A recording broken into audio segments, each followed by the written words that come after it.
नमस्ते एवरीवन। ये वाले वीडियो लेक्चर्स में हम लोग नया लेसन सीखने वाले हैं जिसका नाम है resident and scope of total income. Okay, ये लेसन आपको एग्जाम्स में 15 से 20 मार्क के लिए इम्पोर्टेंट रहेगा।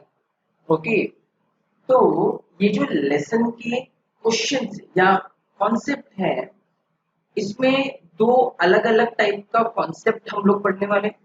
एक हम लोग पढ़ने वाले हैं एक about how to calculate the residential status, and दूसरा है मेरा स्कोप ऑफ टोटल इनकम। दूसरा है scope of total income. Getting? मतलब ये एक लेसन में आप दो अलग अलग टाइप ऑफ कॉन्सेप्ट पढ़ने वाले हो। थोड़ा एक दूसरे से रिलेटेड जरूर है, लेकिन सॉल्व करने का तरीका दोनों के केस में अलग है। गेटिंग? तो यूजुअली क्या होता है, एग्जाम्स का जो क्वेश्चंस है उसमें आपको आइदर रेसिडेंशियल स्टेटस आता है और स्कोप ऑफ टोटल इनकम, मतलब ये एक दूसरे के ऑप्शंस में आता है। यूजुअली जितना मैंने देखा है, कभी कभी ऐसा होता है कि ये अलग अलग आते हैं। तो मेजर बच्चे जब ये आपस में एक दूसरे के ही ऑप्शन में आते हैं एग्जाम्स में, तो मेजर बच्चे scope of total income solve करते हैं। मेजर मतलब 99% of the students go for scope of total income. क्यों? क्योंकि बहुत इजी है। 15 या 20 मार्क्स स्कोर करना स्कोप ऑफ टोटल इनकम में बहुत इजी है। रीजन बीइंग कम कॉन्सेप्ट है, जल्दी सॉल्व होता है, ज्यादा झमेला नहीं है। रेसिडेंशियल स्टेटस जो अपना ये वाला है, इसमें थोड़ा टेक्निकलिटी बहुत है, टाइम लगता है, दिमाग लगता है, थोड़ा सा गलत भी आपके पूरे आंसर को खराब कर सकता है। मेरी अदर थिंग्स आर देयर। तो usually students scope of total income ज्यादातर तो सॉल्व करते हैं। देखो, सिलेबस में तो भाई दोनों के बारे में एक्सप्लेन किया गया है, दैट इज रेसिडेंशियल स्टेटस के बारे में भी और स्कोप ऑफ टोटल इनकम के बारे में भी। तो मैं आपको पहले पहले हम लोग रेसिडेंशियल स्टेटस सीखेंगे। क्या रीजन है रेसिडेंशियल स्टेटस को सीखने का? रीजन क्या है? देखो, इससे जो टर्मिनोलॉजीज हम लोग पढ़ेंगे, समझेंगे, सीखेंगे, वो टर्मिनोलॉजीज आपको स्कोप ऑफ टोटल इनकम में काम आएगा। अगर मैं directly scope of total income start कर दूं, तो उसके अंदर के कुछ बेसिक टर्म्स हैं जो आपको शायद समझ में नहीं आएगा। इसलिए पहले हम रेसिडेंशियल स्टेटस कैलकुलेट करना सीखेंगे। ओके, प्रैक्टिकल टाइप नहीं है ये वाला जो रेसिडेंशियल स्टेटस वाला जो पार्ट है, ये प्रैक्टिकल टाइप नहीं है। थोड़ा थियोरेटिकल आंसर्स आपको लिखना पड़ेगा। थियोरेटिकल आंसर्स मतलब आपको यहाँ पे कहीं ना कहीं बहुत सारा थियरी याद करना है, फिर आपका आंसर्स बनेगा। तो पहले तो भाई वो सब तो बात की बात है कि थियोरेटिकल होगा, आंसर होगा, तो डिफरेंट थिंग। पहले तो हम समझने की कोशिश करते हैं what is the mean of residential status. Okay, देखो, पर्सन जो होता है, पर्सन कौन, मैंने आपको पर्सन का डेफिनेशन इंट्रोडक्शन में बताया था। पर्सन कौन? सर, पर्सन मतलब individual, company, HUF, partnership firm, LLP, society, और आपका artificial judicial person, body of individuals and other peoples are there. Person, यहाँ पे जो आप पर्सन, यूजुअली आप यहाँ पे पर्सन में इंडिविजुअल को काउंट करोगे सिर्फ। क्यों पता है क्या? क्योंकि हम यहाँ पे एक इंडिविजुअल पर्सन का रेसिडेंशियल स्टेटस गिनेंगे। What does it mean? मतलब वो पर्सन प्रीवियस ईयर में इंडिया में रेसिडेंट था कि नहीं, उसके बारे में आप यहाँ पे सीखोगे। ओके, मतलब क्या? देखो, हमने बेसिक लाइफ, जनरल लाइफ में आपने सुना होगा, लाइक अरे ये तो एनआरआई है, एनआरआई है। What is NRI? एनआरआई का मतलब क्या होता है? एनआरआई का मतलब नॉन रेसिडेंट इंडियन। तो आप किसी पर्सन को एनआरआई कब कहते हो? सर, सूट बूट पहन के आता है तो हमको लगा एनआरआई है। सर, गोरा चिट्टा है, हमको लगा एनआरआई है। ऐसा नहीं। इनकम टैक्स ने किसी पर्सन को रेसिडेंट मानने के लिए या फिर नॉन रेसिडेंट मानने के लिए कुछ टर्म्स दिया हुआ है, कुछ कंडीशंस दिया हुआ है, जिसको फुलफिल करने पर ही वो बंदा इंडिया का रेसिडेंट साबित करता है। अगर वो कंडीशंस पूरा नहीं हुआ, किसी इंडिविजुअल पर्सन का वो कंडीशंस पूरा नहीं हुआ, तो आप उस पर्सन को नॉन रेसिडेंट करके साबित करोगे, नॉन रेसिडेंट करके आप उसको जवाब दे दोगे। तो आप इसमें कैलकुलेट करना क्या सीखने वाले हो कि एक जो इंडिविजुअल पर्सन है वो रेसिडेंट है या फिर नॉन रेसिडेंट है, रेसिडेंट है या फिर नॉन रेसिडेंट है, उसका कैलकुलेशंस करना सीखोगे। सिंपल है, मतलब आप चेक करोगे कि रेसिडेंट वाला कंडीशंस पूरा हो रहा है कि नहीं। अगर रेसिडेंट वाला कंडीशंस पूरा नहीं हुआ तो वो इंडिविजुअल ऑटोमेटिकली नॉन रेसिडेंट बन जाएगा।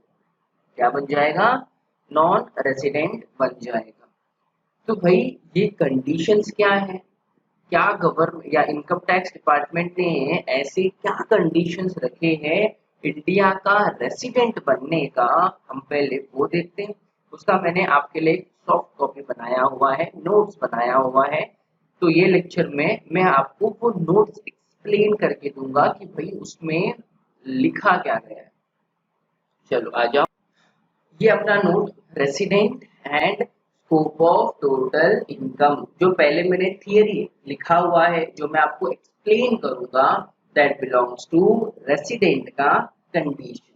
ओके, कोई पर्सन को इंडिया में रेसिडेंट बनने के लिए कंडीशन है, कंडीशन नंबर 1, वो पर्सन इंडिया में प्रीवियस ईयर में 182 डेज से ज्यादा प्रेजेंट होना चाहिए। 182 डेज से ज्यादा प्रेजेंट होना चाहिए। मैं आपको पहले खाली कंडीशंस बता रहा हूँ, कुछ और भी टर्म्स है ऊपर, मैं आपको एक्सप्लेन करूंगा रीड करके, घबराओ मत, डरो बिल्कुल मत। ओके, तो मैं कह रहा था कि एक कंडीशन है कि भाई प्रीवियस ईयर में वो पर्सन इंडिया में कितने दिनों के लिए 182 डेज और मोर प्रेजेंट रहना चाहिए। मुझे बताओ आपके लिए प्रीवियस ईयर क्या है? सर मेरे लिए प्रीवियस ईयर है 2019-20। असेसमेंट ईयर क्या है? 2020-21। मैंने कहा था ना प्रीवियस ईयर का अगला साल असेसमेंट ईयर रहता है, असेसमेंट ईयर का पहला साल प्रीवियस ईयर। सिंपल सी बात है। तो अगर ये पहला कंडीशन है ना, ये फर्स्ट कंडीशन है। तो अगर मैं आपसे पूछूं कि आप लोग रेसिडेंट हो क्या, अगर मैंने आपसे ये सवाल किया, अभी समझो मैं आपके सामने हूँ और मैंने आपसे ये सवाल किया कि whether you guys are resident, तो आप क्या बोलोगे? सर प्रीवियस ईयर 2019-20 में मैं इंडिया में ही थी या था, जो भी आप हो अकॉर्डिंगली रख लो। बराबर, आप क्या बोलोगे? सर मैं प्रीवियस ईयर में 182 डेज, क्या पूरे 365 डेज के लिए इंडिया में ही था, मैं तो किधर गया ही नहीं। अरे इंडिया छोड़ के जाने की बात कर रही हो सर, मैं तो मुंबई में ही था, गाँव भी नहीं है। कुछ लोग ये कहेंगे, मतलब आप तो रेसिडेंट हो। क्यों रेसिडेंट हो? आपने 182 डेज वाला कंडीशन सेटिस्फाई किया कि आप प्रीवियस ईयर में इंडिया में 182 डे या उससे ज्यादा प्रेजेंट थे। तो आप कौन हो? सर आप रेसिडेंट हो। आप कौन हो? आप रेसिडेंट हो। मीटिंग नोट देखा है, ये पहला कंडीशन है, सिंपल सा कंडीशन है, बेसिक सा कंडीशन है। तो आपको समझने में इजी हो करके मैंने पहले बता दिया। ओके, अभी अपन दूसरा कंडीशन देखेंगे। दूसरा कंडीशन क्या कहता है? अगर समझो आपका पहला कंडीशन पूरा नहीं हुआ तो दूसरा एक रास्ता है रेसिडेंट बनने का। वो रास्ता क्या है?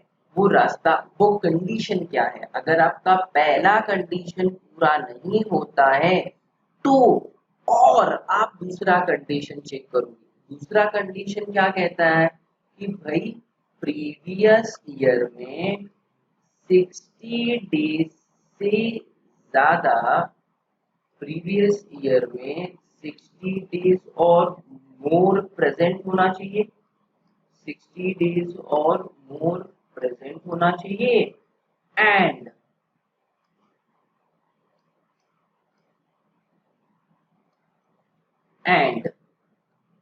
अर्लियर 4 years में 365 डेज और मोर प्रेजेंट रहना जरूरी है। थोड़ा हैंडराइटिंग खराब है। सेकेंड वाला कंडीशन थोड़ा सा तोड़ के समझने लायक है। क्या कहता है? पहला वाला तो इजी था सर, प्रीवियस ईयर में 182 डेज और मोर प्रेजेंट रहना चाहिए। अगर प्रेजेंट है तो रेसिडेंट है, नहीं है तो नहीं है। सर पहला कंडीशन सेटिस्फाई नहीं हो रहा है तो सीधा सीधा आप उसको नॉन रेसिडेंट मत बोल दो। आपको दूसरा कंडीशन का रास्ता है चेक करने का, तो आपने और में दूसरा कंडीशन चेक किया। दूसरा कंडीशन क्या कहता है कि प्रीवियस ईयर में मतलब 2019-20 में कम से कम 60 डेज और मोर प्रेजेंट रहना चाहिए। 60 डेज और मोर प्रेजेंट रहना चाहिए प्रीवियस ईयर में एंड उसके पहले के 4 साल में, मतलब 2019-20 के पहले के 4 साल में। मुझे बताओ 2019-20 के पहले कौन सा प्रीवियस ईयर रहेगा? 2018-19, 2017-18, 2016-17, 2015-16। पहले के 4 सालों में 365 डेज से ज्यादा प्रेजेंट होना चाहिए। मतलब सेकेंड कंडीशन दो पार्ट में डिवाइडेड है, 2A और 2B। ये मेरा 2A है, ये मेरा 2B है। क्या कहता है 2A? प्रीवियस ईयर में 60 डेज के लिए प्रेजेंट रहना चाहिए एंड उसके पहले के 4 सालों में टोटल 365 डेज से ज्यादा प्रेजेंट रहना चाहिए। समझो कोई पर्सन है जो प्रीवियस ईयर में इंडिया में 90 डेज के लिए प्रेजेंट था, तो आप उसका जवाब कैसे दोगे? आप क्या बोलोगे? रेसिडेंट है कि नॉन रेसिडेंट है? आप बोलोगे सर पहला कंडीशन 182 डेज वाला वो तो नहीं सेटिस्फाई हो रहा है, आप तो बोल रहे हो कि 90 डेज के लिए ही प्रेजेंट था, तो पहला कंडीशन तो नहीं हुआ, छोड़ो उसको। दूसरा कंडीशन हो रहा है क्या? सर दूसरे कंडीशन का ए वाला पार्ट क्या कहता है कि प्रीवियस ईयर में 60 डेज से ज्यादा प्रेजेंट होना चाहिए। मेरे केस में तो भाई 90 डेज के लिए प्रेजेंट है ना, तो सेकेंड ए का कंडीशन पूरा हो रहा है, उसके साथ में बी का कंडीशन भी पूरा होना है। मतलब आप क्रॉस वेरीफाई करोगे, जब आप पूछोगे कि भाई आप 2019-20 के पहले के 4 सालों में इंडिया में टोटल कितने दिनों के लिए प्रेजेंट थे, तो सामने वाला बंदा कुछ आपको आंसर देगा ना, वो बोलेगा हाँ उसके पहले के 4 साल में मैं कुछ तकरीबन 500 दिन के लिए प्रेजेंट था। तो आप क्या बोलोगे? हाँ आप रेसिडेंट हो। क्यों रेसिडेंट हो? क्योंकि आपने 60 डेज वाला कंडीशन एंड 365 डेज वाला कंडीशन पूरा किया। मतलब देखो प्रीवियस ईयर में 90 डेज के लिए प्रेजेंट था, मतलब 60 दिन से ज्यादा है। उसके पहले सालों में 500 दिन के लिए प्रेजेंट था, 365 से ज्यादा है। तो सेकंड का दोनों कंडीशन सेटिस्फाई किया उसने, यस और नो। तो वो वाले केस में आप क्या बोलोगे? He is a resident. Meaning तो आपको ये वाले पर्टिकुलर लेसन में नंबर ऑफ डेज कैलकुलेट करना है। ओके, मंथ वाइज आपको गिनना रहेगा कि जो पर्सन का डिटेल दिया है वो पर्सन इंडिया में कितने दिनों के लिए था। वैसे आपको नंबर ऑफ डेज गिनना पड़ेगा। तो नंबर ऑफ डेज तब गिनोगे ना जब आपको कौन से महीने में कितना दिन आता है वो पता रहेगा। पता है आपको कुछ लोग करते जनवरी, फरवरी, मार्च, अप्रैल, मई, जून, जुलाई करते हैं ना। सर जैन मध्ये 31 डेज आहे, फेब्रुवारी मध्ये 28 किंवा 29, मार्च मध्ये 31। जो भी आपको मेथड अपनाना है that's your call, but you must know कि आपके मंथ वाइज डेज कितना है करके। तो ये लेसन, ये जो रेसिडेंट वाला पार्ट है, ये अमाउंट का खेल नहीं है, ये नंबर ऑफ डेज का खेल है। जहाँ पे आप नंबर ऑफ डेज कैलकुलेट करोगे और चेक करोगे कि भाई कंडीशन पूरा हो रहा है या नहीं हो रहा है। अगर कंडीशन पूरा हो रहा है तो रेसिडेंट, नहीं हो रहा है नॉन रेसिडेंट, खत्म हो गया। कंडीशन पूरा होने का, सॉरी, रेसिडेंट बनने के लिए कंडीशन क्या था सर, प्रीवियस ईयर में 182 डेज से ज्यादा प्रेजेंट रहना चाहिए, तो वो रेसिडेंट है। ओके, इजी है। तब जो 182 डेज नहीं रहा तो खत्म हो गया क्या? नहीं। और एक ऑप्शन है आपके पास, वो क्या कहता है कि प्रीवियस ईयर में 60 डेज से तक प्रेजेंट रहेगा तो भी चलेगा, लेकिन साथ में उसके पहले के 4 साल में 365 डेज और मोर प्रेजेंट रहना जरूरी है। तब जो किसी ने पूछा सर, अगर कोई इंसान प्रीवियस ईयर में 60 डेज से ज्यादा प्रेजेंट था लेकिन उसके पहले वो कभी इंडिया आया ही नहीं, तो क्या वो रेसिडेंट है? नहीं। Answer is he is non resident. इसका one of the best example है गाइस आपका आईपीएल। आईपीएल खेलने के लिए लोग आते हैं ना इंडिया, हर साल अलग अलग प्लेयर्स अलग अलग कंट्री से इंडिया ट्रैवल करते हैं। तो उनका आपको रेसिडेंशियल स्टेटस अगर आपको कैलकुलेट करने के लिए बोला जाए तो आप उनसे ये सब सवाल करोगे, आप कब आए इंडिया, कब इंडिया से वापस गए, कितने दिन के लिए इंडिया में प्रेजेंट थे, इन सारी चीजों को चेक करोगे। पहले देखोगे 182 डेज के लिए प्रेजेंट था क्या? नहीं। तो आप पूछोगे कितने दिन के लिए प्रेजेंट था? आईपीएल 2 महीना चलता है ना, मतलब 60 डेज से ज्यादा तो प्रेजेंट रहेगा तू। हाँ, उसने कहा हाँ। तो आप पूछोगे उसके पहले के 4 साल में कितने दिन के लिए प्रेजेंट था, पूछोगे तो आपने काउंट किया, अगर वो पहले के 4 साल का 365 डेज से ज्यादा निकला तो भाई वो हो गया रेसिडेंट। तो सेकंड वाले केस में बहुत ध्यान से सुनो, सेकंड वाले कंडीशन में, इसमें सेकंड वाले कंडीशन में आपका दोनों कंडीशन सेटिस्फाइड होना अनिवार्य है। ओके, थियरी है, थोड़ा डरावना लगेगा आपको, लेकिन आगे जाते जाते चीजें आपको इजी हो जाएंगी, समझने लायक हो जाएगा and you will enjoy for sure. Okay, घबराओ मत, थियरी सुनिए, I am there for you, कहीं नहीं जा रहा हूँ। थियरी पढ़ते हैं थोड़ा सा, चलो। पढ़ता हूँ, मेरे साथ तुम भी पढ़ना, गुनगुनाना नहीं है, पढ़ना है। चलो पढ़ लेते, ऐसा नहीं, आपको मेरे साथ प्रॉपर पढ़ना है। ओके, तो आपको वर्डिंग समझ में आएगा। क्या बोल रहे हैं देखो, a person may be classified on the basis of residential status into a resident in India or non-resident in India। मतलब एक इंसान इधर इंडिया का रेसिडेंट रहेगा या फिर वो इंडिया का नॉन रेसिडेंट रहेगा। आगे जो लाइन है, resident individual can be further classified into ordinary resident and not ordinarily resident. मतलब फर्दर रेसिडेंट के बाद भी कैटेगराइजेशन है into ordinary resident and not ordinary resident. उसके बारे में मैं आपको जैसे लेसन आगे बढ़ेगा वहां पे बताऊंगा, तुरंत बताऊंगा तो आपको समझेगा नहीं, it will be a waste of time for you and for me. Okay, तो ये ऑर्डिनरी रेसिडेंट और ये नॉट ऑर्डिनरी रेसिडेंट क्या होता है हम आगे डिस्कस करेंगे। आगे देखो, तो point number 1, residential status is to be determined for every previous year. It may change from year to year. It depends upon the number of days a person in India during the concerned previous year. देखो उन्होंने क्या बोला है, determine for every previous year. It may change from year to year.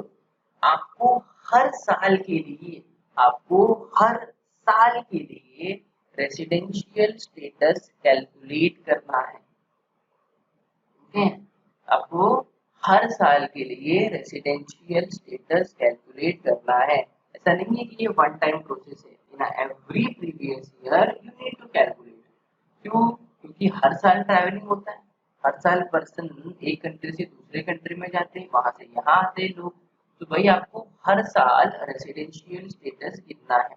समझो कल के दिन पे आपको अमेरिका यूएसए में जॉब लग गया, तो वो आप कैलकुलेट करोगे ना साल के हिसाब से। ऐसे upon the number of days, मैंने कहा ना आपको रेसिडेंशियल स्टेटस पूरा का पूरा नंबर गेम है। आपको यहाँ पे नंबर ऑफ डेज गिनना रहेगा और नंबर ऑफ डेज गिनो और जवाब दो। सिंपल है, क्वेश्चन आएगा ना आपको तो आप चीजों को रिलेट कर पाओगे, तो घबराने का नहीं। सुनेगी नहीं? चलो, residential status is different from citizenship. ये जो लाइन मैंने अभी पढ़ा उसको अंडरलाइन कर देता हूँ, क्योंकि ये बहुत बार ट्रू एंड फॉल्स में आ चुका है। क्या मतलब है पता है इसका? Residential status is different from citizenship. What does it mean?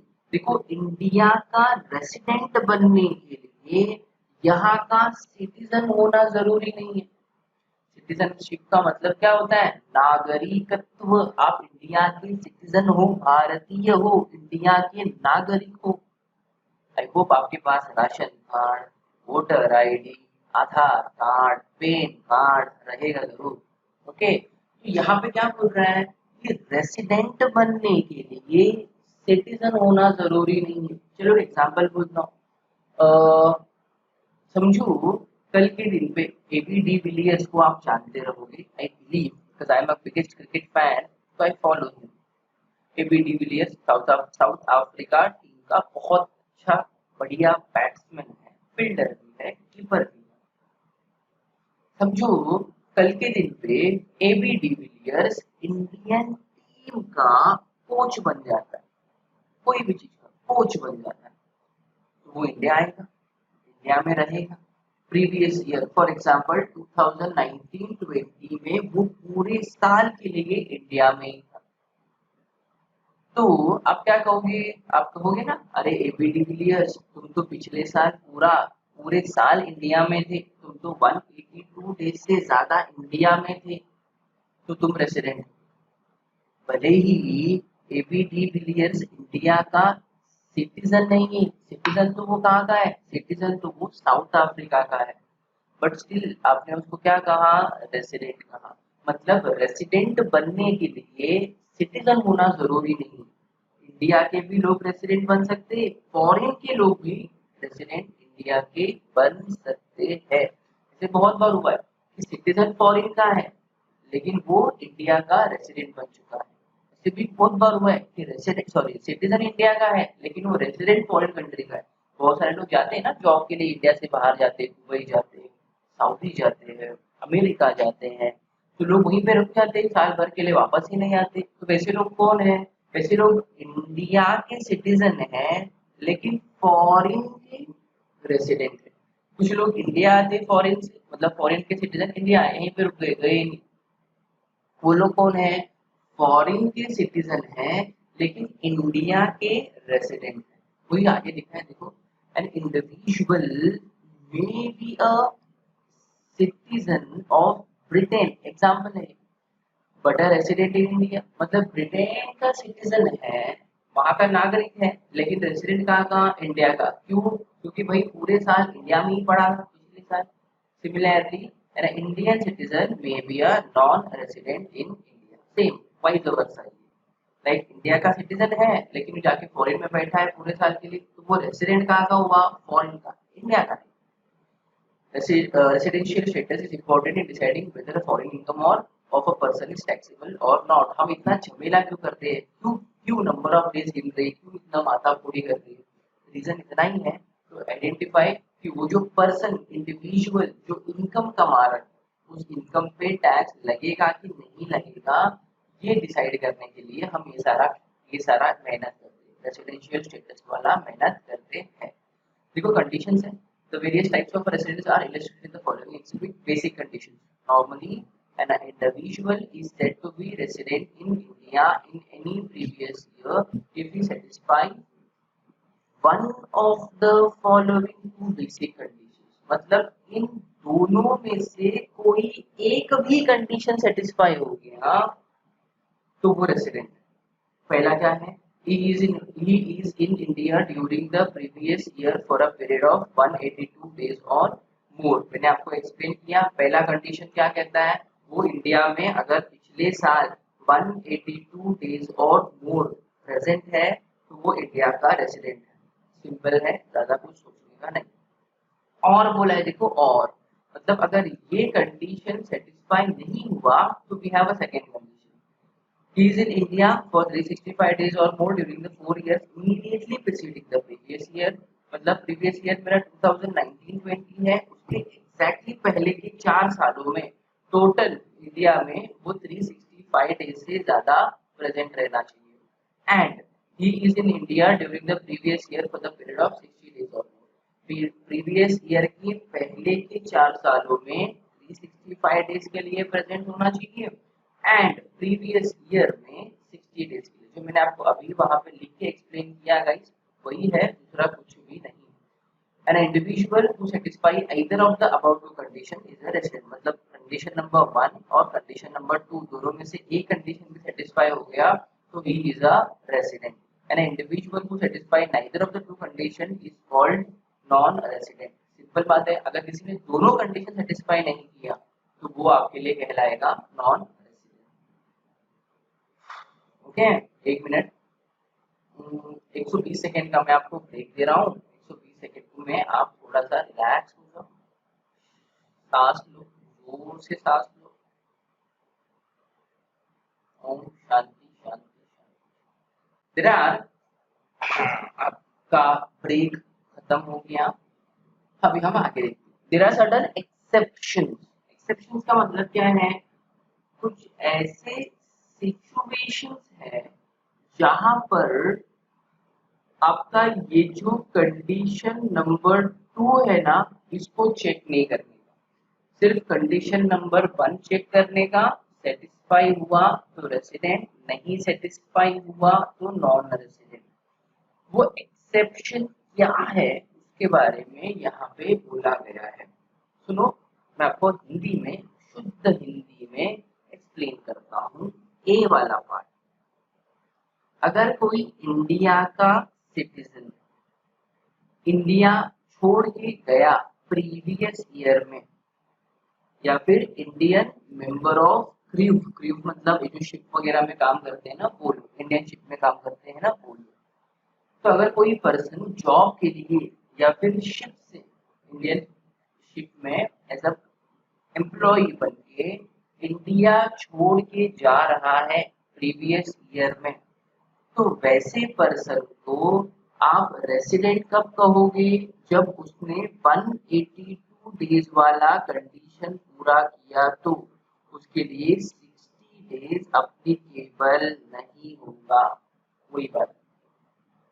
Okay, exception में क्या कह रहा है, अगर कोई पर्सन इंडिया छोड़ के जा रहा है प्रीवियस ईयर में, कोई दूसरे कंट्री जा रहा है जॉब करने के लिए, तो उसके लिए सिर्फ एक ही कंडीशन अप्लीकेबल होगा, 182 डेज वाला, 60 डेज वाला नहीं होगा।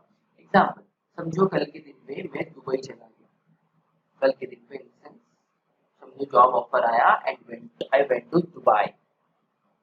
तो भाई मैं इंडिया छोड़ के जा रहा हूँ, क्यों जा रहा हूँ, एम्प्लॉयमेंट के लिए जा रहा हूँ। कब आऊंगा पता नहीं कब आऊंगा। तो मेरे केस में इनकम टैक्स डिपार्टमेंट क्या कहता है कि सर ये बंदा जॉब के लिए जा रहा है, तो इसके लिए सिर्फ condition number 1 that is 182 days के लिए अगर ये इंडिया में प्रेजेंट है तो ही इज रेसिडेंट, अगर नहीं है तो ही इज नॉन रेसिडेंट। मतलब मुझे, मेरे लिए सेकंड कंडीशन का ऑप्शन है वो अवेलेबल ही नहीं है। किसके लिए अवेलेबल नहीं है, मेरे लिए। मेरे लिए इन द सेंस जो पर्सन इंडिया छोड़ के जा रहा है एम्प्लॉयमेंट के पर्पज के लिए, वही लिखा गया, you can read it very clearly. Number 2 क्या कहता है, citizen of India or a present Indian origin who being outside India comes on a visit to India in the previous year become a resident only if he stays in India for 182 days or more during the year। देखो again, और एक type का person, अगर कोई Indian origin का आदमी India घूमने आता है तो उसके लिए भी सिर्फ 182 डेज वाला कंडीशन आपको चेक करना है, 60 डेज वाला कंडीशन चेक करने का नहीं। एक एग्जांपल बोलता हूँ, इंडियन ओरिजिन मतलब इंडियन मूल के लोग। अगर आप लोगों में से WWF कोई देखता है, रेसलिंग जहाँ पे मारा मारी होता है, देखा होगा, आई होप, फाइटिंग होता है वहां पे। उसमें एक बंदा था जिंदर महल करके, एग्जाम्पल इसके लिए दे रहा हूँ क्योंकि आई होप आप प्रैक्टिकली रिलेट कर पाओगे। जिंदर महल करके वो था कनाडा का, लेकिन वो इंडियन ओरिजिन का था, मतलब उसके जो दादा दादी नाना नानी कोई भी इंडिया को बिलोंग करते थे। फिर वो लोग जाके फॉरेन में सेटल हो गए, तो उनके जो बच्चे हैं वो हमारे लिए क्या है, वो हमारे लिए इंडियन ओरिजिन के लोग हैं, क्योंकि उनका मूल बिलोंग कहाँ पे करता है, बिलोंग करता है इंडिया पे। गेटिंग? तो समझो वो जिंदर महल इंडिया आ रहा है घूमने के लिए, देखने के लिए, ताजमहल देखा, कुतुब मीनार देखा, और हिमाचल गया, उत्तराखंड गया, दर्शन किए भगवान के, बहुत सारा प्लेस है इंडिया में घूमने लायक गाइस, अपने लाइफ में जरूर घूमना चाहिए जिंदगी। हाँ, तो मैं कह रहा था कि वो कहाँ चला गया, वो चला गया घूमने के लिए, आया वो इंडिया। तो उसका जब आप रेसिडेंशियल स्टेटस गिनोगे, तो आप रेसिडेंशियल स्टेटस में उसके लिए सिर्फ 182 डेज वाला कंडीशन देखोगे, बस 60 डेज वाला कंडीशन देखने की जरूरत नहीं है, क्योंकि अप्लीकेबल नहीं होता है, क्योंकि दे आर अंडर। ओके, तो ये आपका बेसिक थियरी है। हम जब ये सम्स देखेंगे तो आपको वो सम्स इंडीड समझ में आएगा कि भाई ये कंडीशंस एग्जैक्टली बोल क्या रहे करके। टैक्सेशन को थियरी में पढ़ने में और प्रैक्टिकल सम सॉल्व करने में थोड़ा फर्क है, थोड़ा फर्क फील होगा आपको, मतलब आपको जो थियरी अभी मैंने एक्सप्लेन किया वो बेटर अंडरस्टैंडिंग होगा जब आपके सामने कोई क्वेश्चन होगा तो। ओके, तो नेक्स्ट अभी हम क्वेश्चन सॉल्व